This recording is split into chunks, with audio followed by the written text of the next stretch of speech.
Muchas gracias, ¿se oye bien? Sí. Muchas gracias, Javier, por la presentación. Muchas gracias, Mercedes, por la invitación a este curso magnífico con tanta gente. Da gusto venir a un curso en el que esté lleno. No suele ser habitual. Bien. ¿Se ve bien? Sí. Se ha hablado mucho de algunos ritos de paso en España moderna. Tenemos bastantes trabajos sobre la muerte, publicaciones sobre el matrimonio. Sin embargo, salvo las referencias desde la demografía histórica, que nos hablan de tasas de natalidad y de mortalidad infantil, apenas contamos con estudios que se ocupen de un momento esencial en el ser humano, su llegada a este mundo. En esta ocasión, mi objetivo es estudiar a la mujer en todo este proceso. El niño queda en un lugar secundario esta vez. Me interesa la mujer. Desde que esta mujer está embarazada o supuestamente embarazada, hasta el momento del parto.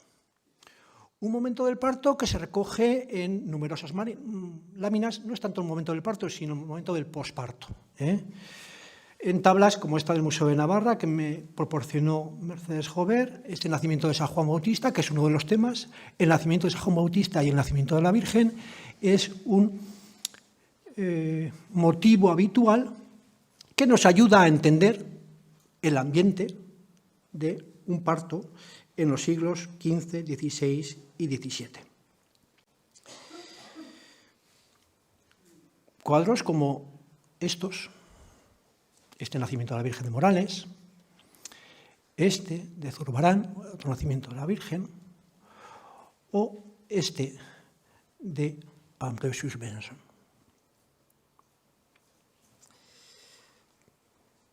Pero ante todo, a mí lo que me gustaría es que pudiéramos saber algo más de la experiencia de este supuesto embarazo, por ejemplo, del embarazo de Giovanna d'Arnolfini.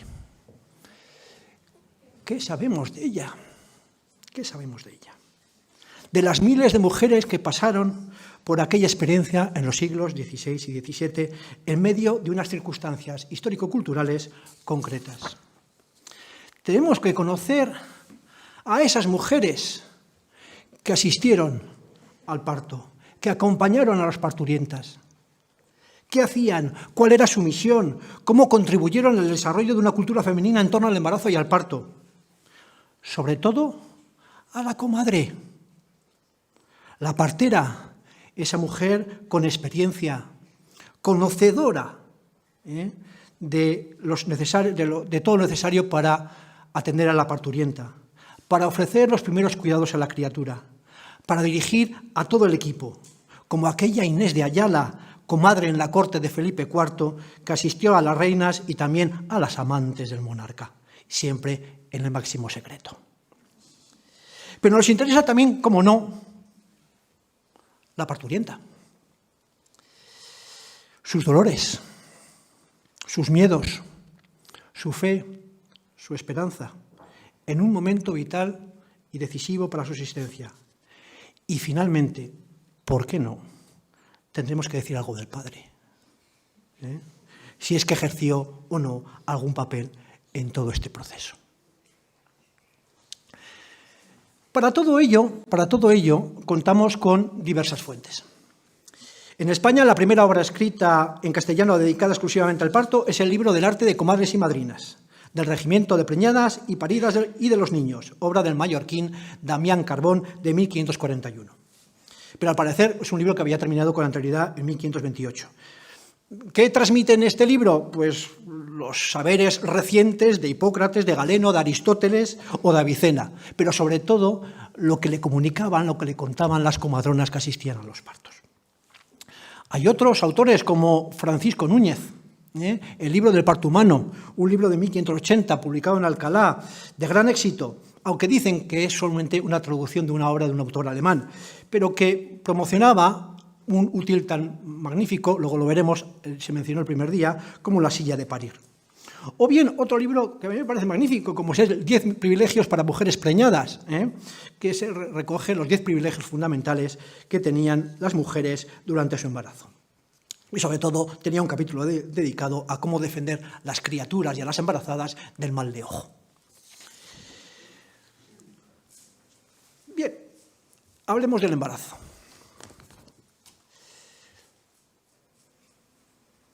Ahí está.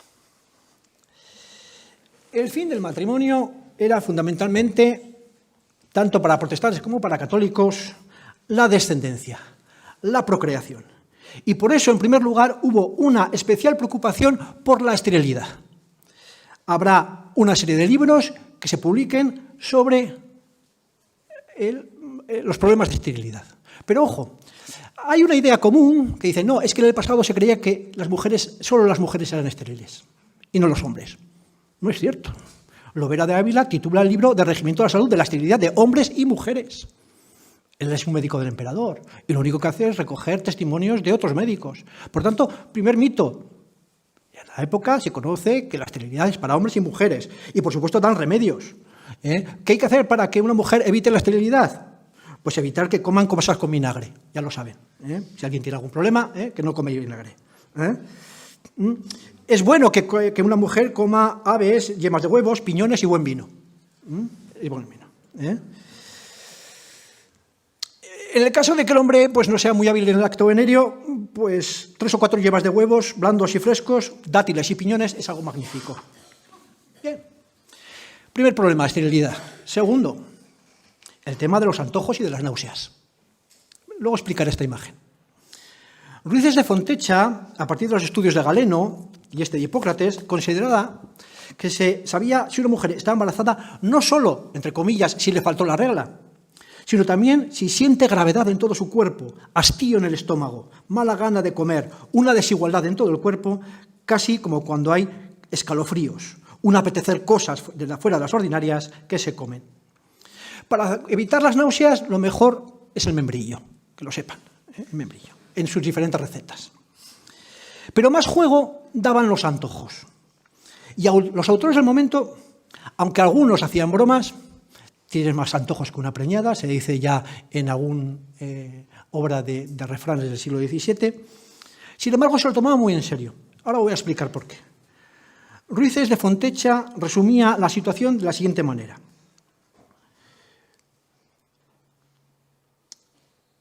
Es cierto que las mujeres tienen, durante el embarazo, vehementes apetitos, varios deseos, que en castellano llamamos antojos. Falta de ganas de comer, náuseas. Pero estas cosas, dice él, no son embelecos, no son melindres, no son damerías, como de ordinario les imputan los hombres, que son los culpables de todo ello. Ruices de Fontecha. Es más, dentro de estos antojos, algo que podía ser peligroso o que podía llevar al máximo es la pica, que es comer auténticas basuras, que son apetitos de basuras. En cualquier caso, los antojos revelaban, según los autores del momento, la especial relación de la criatura y de la madre. Y de no atenderlos, se corría no solo el peligro del aborto, sino de la malformación. Como señalan algunos autores de la época, algunos creen que acabamos de descubrirlo, esto demostraba la simbiosis entre el cuerpo y el mundo exterior, por lo que había que evitar cualquier impacto ante la sensibilidad corporal y psicológica de la mujer, por la influencia que podía tener en la criatura y en su futuro. Dice un autor, no hay preñado que no traiga sus antojos, y los antojos más se atribuyen a la criatura que anda en el vientre que no a la madre, que por secreto misterio de la naturaleza, estando la criatura dentro de las entrañas de la madre, le da antojo y gana una cosa y le comunica a la madre tanto deseo de ella que a veces viene a morir si no cumple con su antojo. Esta definición de los antojos está en relación con lo que se ha denominado hipótesis imaginacionista, según la cual la imaginación de la madre podría tener influencia en el desarrollo del feto al quedar impresionadas en él las ensoñaciones o deseos de la madre. ¿Qué se creen? ¿Que esto de la música de Mozart, que lo que dicen ahora, es nuevo? Pues no, algo de esto ya se sabía en el siglo XVI-XVII. Y no es solo una teoría. De Carlos Varona, en un trabajo que tiene sobre los partos en la corte, recoge el testimonio, y ahora viene la historia de este cuadro, de cómo un cuadro de José de Rivera, titulado Ixión, para el comerciante de Ámsterdam Lucas van Uffel, fue rechazado y devuelto a Italia después de que su esposa, embarazada tras contemplarlo, diera a luz un niño con un dedo malformado y torcido. Y echó en cara a que vio durante su embarazo este cuadro una mano deformada de uno de los personajes. Yo la he buscado y no he encontrado la deformación por ningún sitio, pero al parecer se deformó. No extraña, por tanto, la repercusión pública que tenían los llamados partos monstruosos, que aparecen en diversa literatura, especialmente las relaciones de sucesos, siameses, niños con aspecto de pez, etcétera, etcétera. Bueno, de hecho, un parto monstruoso podía tener estrecha conexión con el incumplimiento de esos antojos y deseos, y por eso dan numerosas recetas para calmarlas. Estamos hablando del embarazo. Es importante una buena alimentación durante el embarazo. La alimentación, como hoy, también entonces juega un papel crucial para evitar un aborto, para evitar un nacimiento prematuro, de fatales consecuencias. ¿Cuáles son los consejos alimenticios? Bueno, buena calidad, dice Damián Carbón, los productos de buena calidad, una cantidad mesurada, el pan limpio, blanco, las perdices, los pollos, los capones son muy provechosos durante el embarazo. En el caso de que hubiese algún tipo de estreñimiento, pasas y acelgas.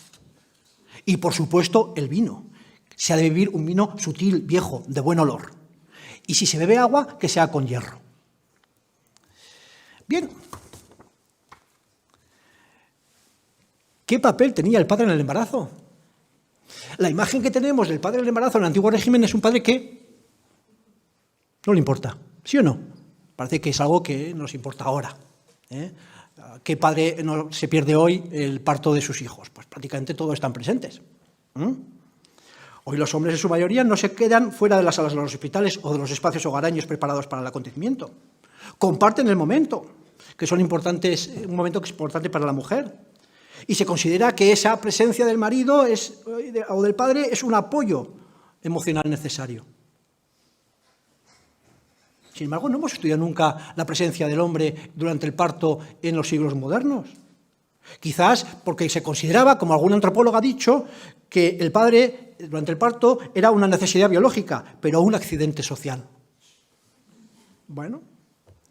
Sin embargo, las fuentes de la época lo que nos vienen a decir es todo lo contrario, que el padre tenía unas obligaciones materiales, pero sobre todo una misión muy delicada, como era la de atender todas las necesidades y condiciones, mantener las condiciones emocionales de su esposa, evitar sobre todo que se malograse la criatura.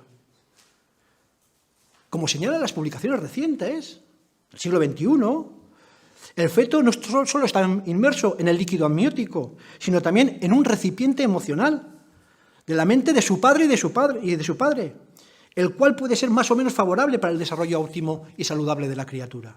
Es decir, en los siglos modernos, y por tanto no hemos descubierto nosotros nada nuevo, el padre tenía su función, no poco importante, a fin de lograr el bienestar de la embarazada. ¿Qué dice Antonio Solís en uno de sus libros? En un capítulo que se titula «Cómo los buenos casados tienen trabajos y persecuciones en el mundo de los malos y perdidos», dice lo siguiente: «Ten gran cuidado de regalar y servir a tu mujer cuando estuviere preñada, porque entonces se echan mucho de ver los buenos casados». Siglo XVI, ¿eh? De esta forma, la mujer debía convertirse en su centro de atención, pues el servicio que estaba prestando la mujer durante el embarazo era mayor que cualquier otra cosa. El hombre tenía 3 misiones durante el embarazo: evitar el trabajo excesivo de su mujer, debía proveerla de todo lo necesario y además debía contribuir a aumentar la ansiedad de la preñada. Por tanto, estaba obligado a contribuir a cumplir con todos los antojos de la misma, de los que hemos hablado. Es más, hay una frase de Antonio de Guevara, que también se mencionó el primer día, Antonio de Guevara, del obispo Antonio de Guevara, que es fantástica.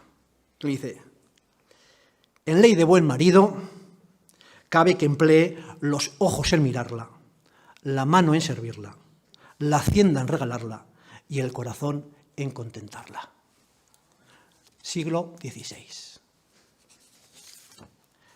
A esto había que añadir otra preocupación, díganselo a él, que es: ¿era conveniente o lícito que tuvieran relaciones sexuales durante el embarazo? Claro, aquí introducimos otro tema, que es el débito conyugal. El débito conyugal era algo que había que tener en cuenta.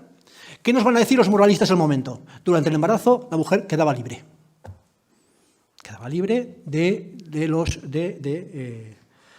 su marido. Y veremos que durante cuánto tiempo. Bien. Hablemos del parto. Hablemos del parto.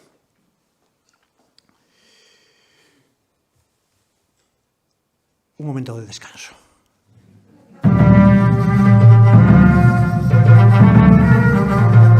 Escuchen la letra que tiene mucho...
Puede seguir, pero bueno.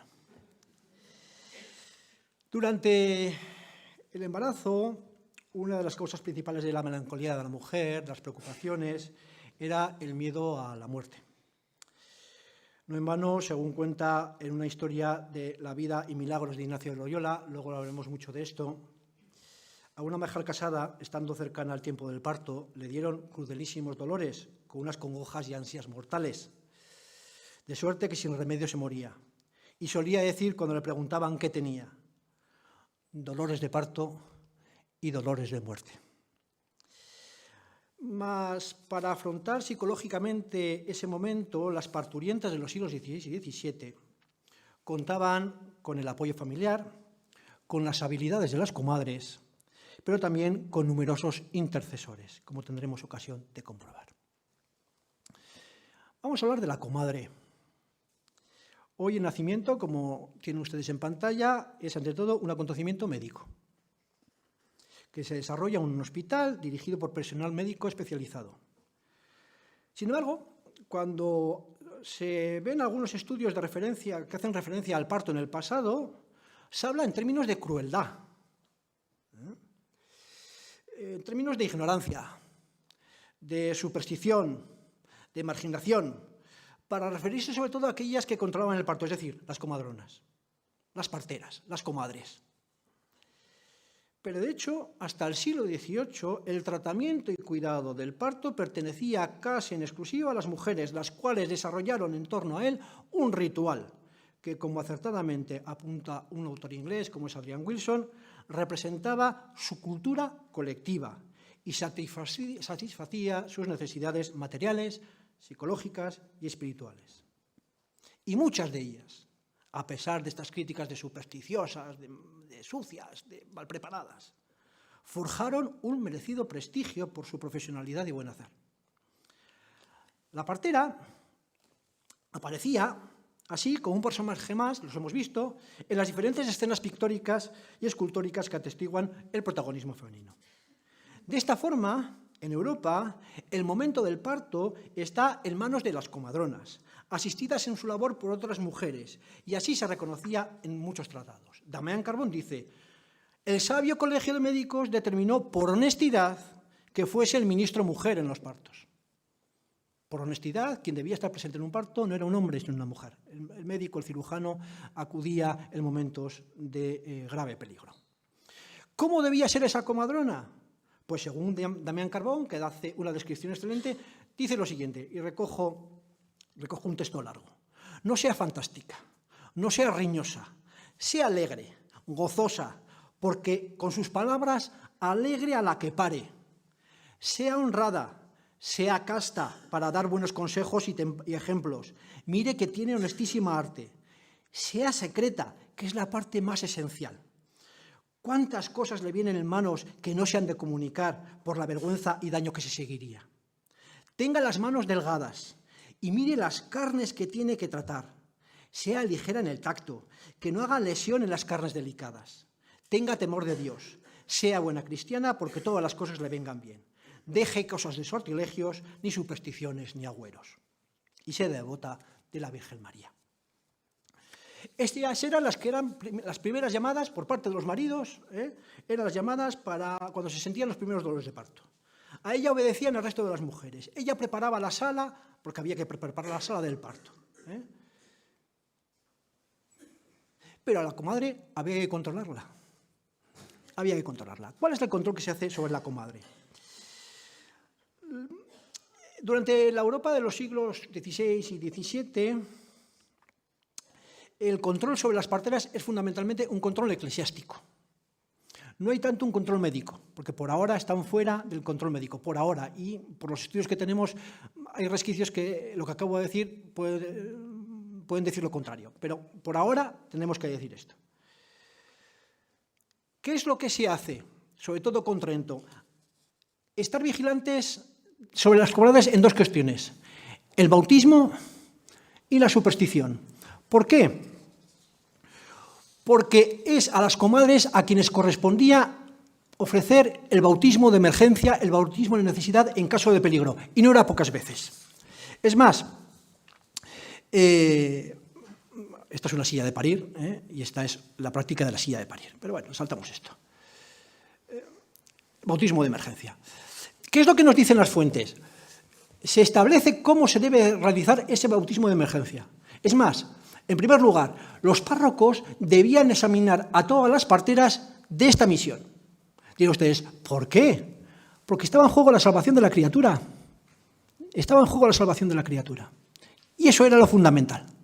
Que se salvase la criatura, no se salvase para el presente, si es posible para la vida terrena, bien, pero sobre todo salvarse para el más allá, que no quedase en ese limbo tan peligroso. ¿De acuerdo? Entonces, ¿qué es lo que preocupa? Primero, enseñar a las parteras, examinar a las parteras para que sepan bautizar. En segundo lugar, ¿qué es lo que tienen que hacer? Bueno, enseñarles a bautizar. ¿Qué tienen que hacer? Bueno, dicen, si saca la criatura la cabeza, inmediatamente échesele el agua. Ahora bien, si saca la mano, también. Y si saca un pie, también. La cuestión es salvar a la criatura, que no es poco, que no es poco. De hecho, en el siglo XVIII, voy a hacer una digresión, en el siglo XVIII hay algún autor que abogaba porque todas las mujeres que morían en el parto fuesen diseccionadas automáticamente para sacar a la criatura y aunque sea bautizarla para que se pudiera salvar, lo que sería una cesárea post-mortem. Bueno. Como digo, es en las constituciones sinodales de Pamplona, por ejemplo, que las que tienen aquí es donde aparecen todo este tipo de datos. Ahora bien, el segundo aspecto es la superstición. ¿Con qué se asocia la comadre? Con la bruja. Si uno lee los tratados del siglo XVI, el de Martín de Castañeda, por ejemplo, ¿a qué asocia? Pues asocia la bruja, asocia a las comadres a las brujas que matan niños. ¿Qué son las brujas? Muchas veces son comadres que matan niños. ¿De dónde coge esta idea? Pues el Maius Maleficarum de 1483, que se lo inventa, todo esto es una invención. Pero bueno, queda la imagen de la bruja partera, que se dedica a matar niños. Y una de las acusaciones contra las supuestas brujas eran que eran ahogadoras de niños. Todo esto evidentemente es falso y de hecho en Navarra encontramos un caso, como mucho, que hay una asociación directa entre las comadres y el parto. En Aragón hay alguno más, pero en el resto de España tampoco. Por tanto, esto, como les digo, es un mito más. Pero, por supuesto, hay otra serie de objetos que hay que tener en cuenta y para que sirven para proteger a la parturienta. Son muchos. Dientes de jabalí, trozos de coral, higas, conchas. Esta pieza del Museo Etnológico Julio Carbaroja, que me facilitó en su momento, hace ya años, Susana Irigaray, esta garra de tejón, la piedra imán. Bueno, se pone un imán, porque claro, el imán atrae, claro, sale mejor la criatura. ¿No sabían esto? ¿Y esto? ¿Y la rosa de Jericó? ¿Qué es la rosa de Jericó? La rosa de Jericó es una planta seca que si le echas aguas se abre. ¿Qué se hace? Se pone la planta de Jericó, se echa agua, se abre, a ver si la mujer sigue el ejemplo. Esto habrá que aplicarlo hoy en la maternidad, pero, en fin, que lo sepan. Ojo, esto todavía está en activo en algunas páginas web, no se lo crean. Pero es algo, cosas de campesinos. No. Esto está a la orden del día. Miren ustedes estas dos criaturas. Estas dos criaturas, como ven, no son pobres. Son infantes y príncipes. Es la infanta Mariana y es el príncipe Felipe Próspero. ¿Y de qué están llenos? De amuletos. ¿Hay una garra de tejón por ahí? Sí, claro que está. Hay dientes de jabalí, hay campanillas, hay Agnus Dei. Y esto lo encontramos también en el Archivo General de Navarra. Hay algún proceso de una mujer que acusaba a otra que se había quedado con lo que llamaban un estancasangre, un Agnus Dei, que es una bolsita con unas palabras del Evangelio que decían que servía para el parto. Todo esto está presente, pero todo eso había que vigilarlo. Ahora bien, hemos dicho que hay que vigilar la superstición, ¿verdad? Pero aquí la frontera es muy difícil de establecer. Porque, si ahora les digo, ¿para quiénes de ustedes el mal de ojo es superstición? Levantarían casi todos la mano, ¿a que sí? El mal de ojo es superstición. Bueno, es superstición ahora. Para muchos médicos, doctores, científicos del momento, el mal de ojo está presente. Se considera que hay personas que tienen poderes para emponzoñar. Y, por tanto, era necesario poner este tipo de amuletos. ¿Sí? A falta de microscopio, pues el mal de ojo. Claro está, Claro está. Bien. Aquí ven ustedes más piezas de este tipo,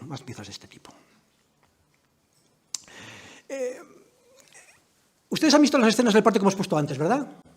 La mayor parte, mujeres. ¿Aquí no les sorprende que hay un hombre? Uno, sí, aquí, mírenla, por aquí está. ¿Lo ven? Claro, es Zacarías. Es Zacarías. Cuando nace San Juan Bautista, cuenta la historia, que le dicen, oye, que vas a tener un hijo. ¿Cómo vas a tener un hijo? El arcángel San Gabriel le dice, vas a tener un hijo. ¿Cómo vas a tener un hijo? Si soy muy mayor, mi mujer es estéril, esto es imposible. Entonces, lo pone en duda. Entonces, lo deja mudo, ¿no? Entonces, ¿qué hace? Llega el momento del parto y la mujer le quiere poner Juan. Entonces dice, ¿cómo vas a poner Juan? Poner Zacarías, que es el nombre de tu marido. ¿Y qué hace Zacarías? ¿Qué está haciendo aquí? Poniendo, se llama Juan. Bueno, es la única escena donde aparece el hombre, en un segundo plano. ¿Por qué? Porque el parto es fundamentalmente femenino. Ahora bien, el padre tenía su misión. Tenía la misión de llamar a la parturienta, tenía la misión de rezar, que no es poco importante en el momento. Tenía la misión de rezar. Tenía como misión a veces, en algún caso lo hemos encontrado, incluso de asistir en momentos desesperados a la propia parturienta, sujetarla en sus brazos mientras daba luz.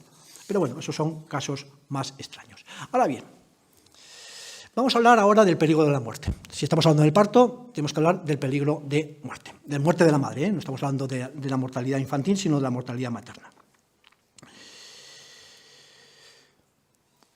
Debemos hacernos dos preguntas. ¿Cuántas mujeres morían en el parto y de qué morían las mujeres en el parto en los siglos XVI y XVII?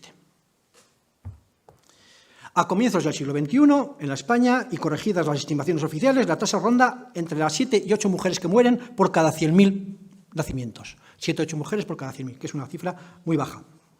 Pero hay otras cifras más bajas todavía, Otros hablan de 3,7. Ojo, a comienzos del siglo XX morían 564 mujeres por cada 100.000 nacimientos.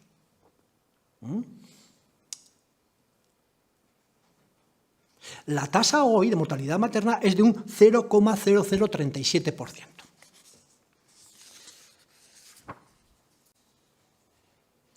Perdonen, el primer día se dijo una cosa que no es cierta.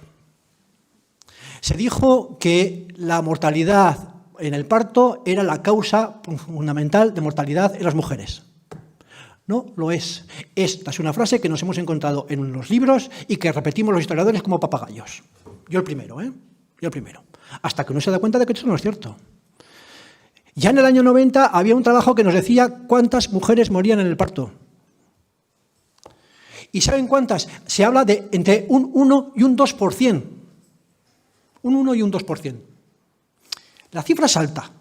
Es, como dice algún autor, es similar hoy al cáncer de mama. Pero no es la causa principal de mortalidad femenina en estos momentos. No es la causa principal. Esto nos quiere decir una cosa, que las acusaciones de falta de higiene, para acusar o para establecer como esta como causa de muerte de la madre no es cierta. Y luego veremos cuál es la causa de mortalidad. Y esto les voy a dar una primicia hoy. Miren, ¿cuáles son las causas de mortalidad femenina en la actualidad? Pues miren, en la actualidad se nos dice que normalmente las principales causas dependen un poquito de los continentes, pero las hemorragias, las embolias, el aborto, son causas de mortalidad femenina. Mucho menos la obstrucción en el parto. ¿Cuáles son las causas en la edad moderna? Y les digo que es una primicia porque no hay ningún estudio, hasta que uno que se publicará dentro de poco y que es mío. Bien, hay que ser, de vez en cuando hay que ser un poco... ya que sí, porque uno no tiene abuela, pues... no, miren, ¿saben de esto? Aparte del análisis de lo siguiente, de los libros de santos. Es una fuente magnífica. Es una fuente magnífica. En estos libros de santos, las hagiografías, yo he consultado para esto por lo menos 267 geografías. Y en todas ellas se nos habla de milagros de parto. En todas ellas. En algunas de ellas, no 1, 2, 3, 5, 10 milagros de parto. Y se nos describe, se nos da el nombre de la parturienta, se nos da el nombre del marido, se nos describen los hechos que se producen y, por supuesto, aparece la figura intercesora del santo. Ojo, y no hay santo que no haga milagros sobre el parto. Ustedes dirán, no, San Ramón Nonato, vamos a la iglesia de San Nicolás en Pamplona y encontramos a San Ramón Nonato en la entrada. Ya está. Pero no, San Ramón Nonato es a partir del siglo XVII. ¿San Ignacio de Loyola usted cree que es un santo del parto? Magnífico. Y como él, otros muchos más. Otros muchos más. Pero aquí, esto nos ha permitido describir, porque se nos describe muy bien, las causas de la muerte. Murió por... Y se nos describe. ¿Y cuáles son las causas? Miren, por supuesto, en estas intercesiones, porque en muchos casos se nos habla de cómo salvan a la mujer, salvan a la madre, pues la mano de Santa Teresa, el hueso de San Francisco de Borja, San Bernardo, da igual. Son habituales. Bien, pero ¿cuáles son las enfermedades? Miren, la fiebre puerperal, que es muy estudiada, sobre todo porque en el siglo XVIII tuvo una especial repercusión en los estudios científicos. Apenas un 3% de los casos. Preeclampsia, que es una hipertensión, un 3%. Hemorragias, un 6%. ¿Cuáles son las dos principales causas de mortalidad femenina durante el parto? El mortinato, es decir, cuando el feto en los últimos meses o en las últimas semanas muere dentro de la madre y se hace difícil sacarlo y además provoca, de hecho, importantes infecciones. Y sobre todo esto, el parto obstruido, el 71% de los casos. Miren, les traigo la descripción de, en este caso, creo que es, sí, de un milagro de Nuestra Señora de la Valvanera, que la tenemos muy cerca. Estando la dicha María Benito de parto de aquella niña, fue tan cruel, riguroso y largo que vino a llegar al posterior trance de la vida sin poder parir la criatura. De esta suerte, estuvo tanto tiempo que, estando con ella su madre, que tenía por oficio ayudar a las mujeres en semejantes trances, pareciéndole que la criatura de ninguna manera podía salir con vida y que la de la madre corría mucho riesgo y peligro si luego no se la sacaban, estando con tan pocas fuerzas y ánimo que en ninguna manera podía parir, se determinó sacar la criatura con el cabo de una cuchara de hierro a pedazos, o como mejor pudiese. Lo cual, oído por Juan Benito, el marido, que tenía a su mujer, viéndola en tan mortal peligro y que para sacarla el vientre tomaban un medio tan riguroso, pidió a un vecino suyo que se quedase con ella ayudándola.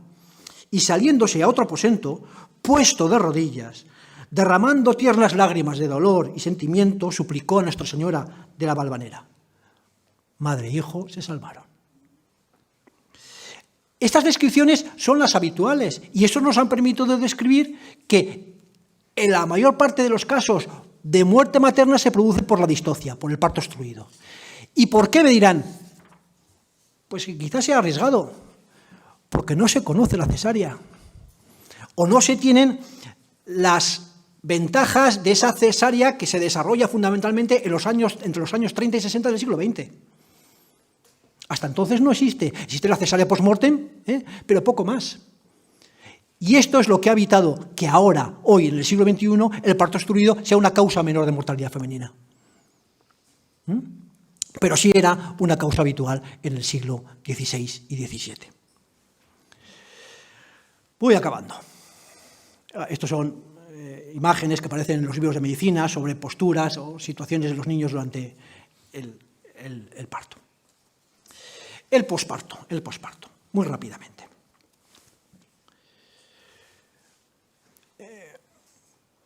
Lo que aparece aquí es el Manual de Pampilonense de 1561, que recoge el ritual de la misa de purificación, lo que se conoce popularmente como la misa de parida.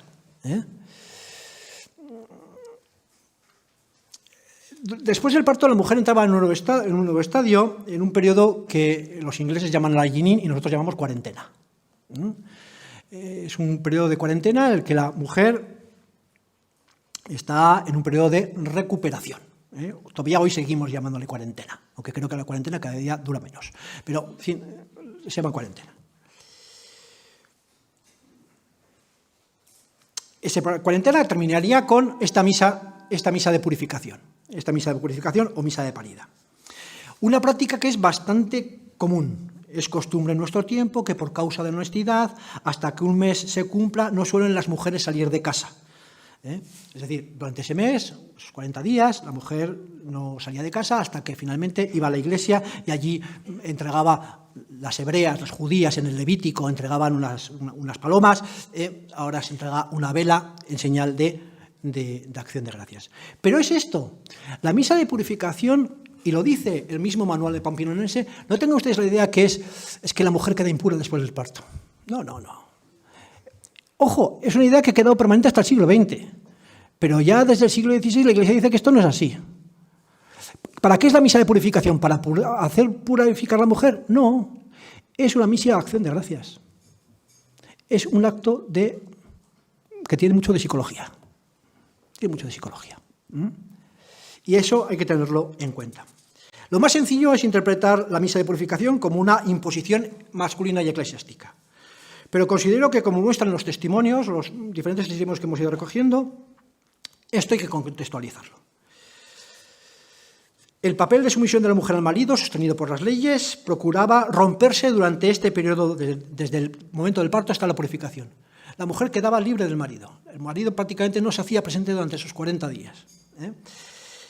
Durante esos 40 días estaba libre de cualquier trabajo, estaba libre de relaciones sexuales, estaba sacada de ese mundo patriarcal, lo que acentúa ese momento de cultura femenina durante el ritual del nacimiento, que hay que tenerlo muy en cuenta. Bien, voy a la conclusión. No sé qué fue de Giovanna, no lo sé, que en realidad no estaba embarazada. Pues el cuadro de Van Eyck es en realidad una representación, o si se prefiere, esto es lo que nos quitan los historiadores del arte, pero en fin, es una recreación que según dicen los expertos, más bien servía para ensalzar la fertilidad y para mostrar el deseo de aquel joven matrimonio de una preñez que nunca llegó a producirse. Pero nos da igual, y nos hemos aprovechado de forma tramposa de una imagen icónica para nuestros propósitos. En primer lugar, las fuentes nos revelan una preocupación por las condiciones materiales del embarazo y parto, pero también por brindar consuelo teológico, o lo llamaremos psicológico, y afectivo. Ante el peligro de muerte durante el parto, sea este más o menos remoto, las actitudes contemporáneas pasan casi siempre por poner el acento en las medidas sanitarias, por otra parte ineludibles. Pero los ejemplos que hemos traído a colación nos enseñan también que, además de una acertada y eficaz medicalización, no deberían faltar actitudes que contribuyeran a un parto más humanizado y cercano, de acercamiento y de apoyo, tal y como reflejan estos testimonios, tan alejados en el tiempo y a veces de nuestra propia mentalidad, pero tan próximos cuando se trata de afrontar la incertidumbre, el miedo, el dolor, la angustia o el peligro. En cualquier caso, los rituales, costumbres y casos aquí descritos reflejan unas realidades sociales y han contribuido y contribuyen a asignar a cada uno un determinado rol. Así, en los siglos XVI y XVII, la experiencia del parto se configuraba con las mismas esperanzas y preocupaciones que hoy, aunque estas últimas eran mayores, dados los peligros que debía afrontar una mujer embarazada. El hombre en el parto en los siglos modernos también tuvo su cometido. Así el padre debía cumplir unas normas comúnmente aceptadas: el apoyo material y espiritual, la comprensión, el amor hacia su esposa, la búsqueda de la intermediación divina, que ese personaje secundario debía representar con acierto si quería ser considerado un hombre virtuoso. Las emociones, la ansiedad, la preocupación, la esperanza no fueron sentimientos ajenos a su papel, aunque los espectadores apenas los percibamos. Durante la gestación y el parto, el padre recitaba apenas unas líneas de guión en ese texto dramático. Permanecía casi oculto, si no ignorado, entre las sombras de un escenario que centraba sus focos en la auténtica y gran protagonista, la parturienta, acompañada de otros intérpretes, la partera, sus acompañantes, que lo eclipsaban. Sin embargo, me hago la siguiente pregunta: ¿no deberíamos contemplar también el parto en los siglos modernos como un rito de paso hacia la paternidad? La partera, lejos de ser supersticiosa, casi marginada, sospechosa, hechicera y despreciada vieja, ocupaba un lugar no pocas veces de prestigio en la comunidad. De su buen hacer dependían las vidas de la madre y de su criatura. De su buen hacer dependían la familia y su destino. Sus conocimientos, aprendidos a base de experiencia y práctica, fueron determinantes. Si bien controlada y disciplinada por la Iglesia, si bien vigilada por una medicina cada vez más avanzada y a veces también más soberbia, era necesaria en cualquier comunidad para afrontar el momento del parto. Y como tal, se fue profesionalizando. Ella, la comadre, estaba a la cabeza de un equipo en el que con otras mujeres convirtieron el espacio del parto en un área en el que pudo desarrollarse una cultura plenamente femenina, insisto mucho en esto, y en la que el hombre quedaba relegado, apartado y ocupaba un lugar secundario, mientras la parturienta era objeto de cuidado y atención. En efecto, la embarazada durante 9 meses experimentaba una situación que rompía con su quehacer diario. Debía convertirse, al menos en teoría, en el centro de atención y de cuidados de todos los que la rodeaban. Durante aquellos meses debía controlar su alimentación, debía vivir en un estado de ánimo alejado de la ansiedad y de la preocupación. Pero qué difícil era cuando el miedo al dolor y a la muerte, de ella misma y de la criatura de su vientre, eran una posibilidad no tan frecuente como se ha dicho, pero tampoco tan lejana. Qué difícil era cuando sabía que, una vez superada la prueba del parto, se iniciaba otra fase en la que la recuperación física y mental de la madre tendría que hacer frente a los peligros reales de la difícil supervivencia de la criatura que tanto esfuerzo y dolor había costado.